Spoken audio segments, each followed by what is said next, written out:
Shall I compare thee to a summer's day?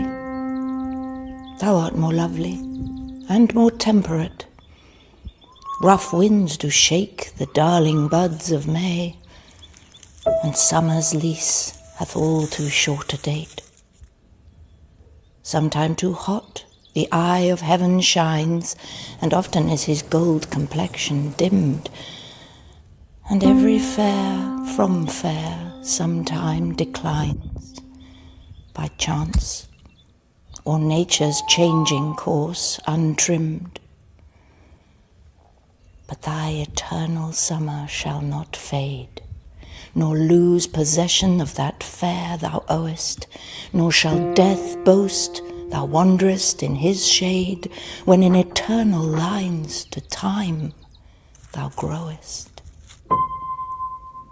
So long as men can breathe, or eyes can see, so long lives this, and this gives life to thee.